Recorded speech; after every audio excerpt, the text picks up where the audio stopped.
You ask Tiger to solve. This deals with linear equations with one unknown. The final result is y equals 6. Let's solve it step by step. Simplify the expression. Group all constants on the right side of the equation. Add 2 to both sides. Group like terms.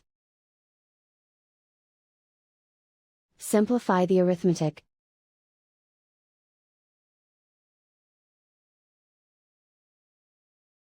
Isolate the y. Divide both sides by 0.4. Simplify the arithmetic.